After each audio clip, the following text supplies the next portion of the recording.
अमरावती दर्यापूर राज्य मार्गावर ट्रकच्या धडकेत दुचाकीचा अपघात. उपचार दरम्यान एकाचा मृत्यू तर अन्य 2 गंभीर जखमी. धामोरी फाट्याजवळील घटना. भातकुली. अमरावती दर्यापूर राज्य मार्गावर भरधाव वेगात जाणाऱ्या ट्रकच्या धडकेत दुचाकीचा अपघात झाल्याची धक्कादायक घटना 16 मे रोजी दुपारी 3 वाजता सुमारास उघडकीस आली. मोहम्मद राजा उर्फ उमेर, मोहम्मद शकील वय 20, मोहम्मद जुबेर मोहम्मद शकील वय 18, शेख कलीम शेख नसीम वय 20 वर्ष, तिघे राहणार वाठोडा शिकलेश्वर असे जखमी झालेल्या युवकांची नावे आहेत. अखेर उपचार दरम्यान जुबेर याचा मृत्यू झाल्याने संपूर्ण गावामध्ये हळहळ व्यक्त केली जात आहे. अपघाताचे दृश्य सीसीटीव्ही कॅमेऱ्यात कैद झाले. दुचाकी चालक हा वाठोडा शिकलेश्वरवरून कुमागळ गावच्या दिशेने जात होता. ट्रक चालक अमरावतीवरून दर्यापूरच्या दिशेने जात होता. यावेळी हा अपघात घडला.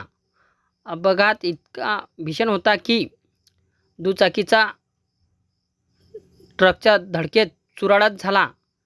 सख्खे दोघे भाऊ तर एक गावातील त्याचा मित्र हे दुचाकीने कुमागळ मार्गाने भातकुली गावी कामानिमित्त जात होते अशी चर्चा नागरिकांमध्ये होती.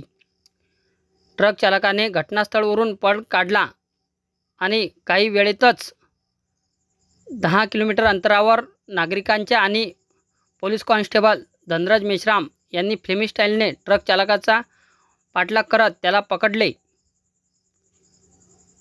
मोहम्मद नाझीम मोहम्मद शरीफ राहणार प्रतापगड यूपी असे ताब्यात घेतलेल्या ट्रक चालकाचे नाव आहे. अन्य जखमींवर जिल्हा सामान्य रुग्णालय येथे पुढील उपचार सुरू आहे. घटनेची माहिती मिळताच घटनास्थळी खोलापूर पोलीस स्टेशनचे ASI कैसर खान, मनोज टापरे पुढील तपास खोलापूर पोलीस करीत आहे.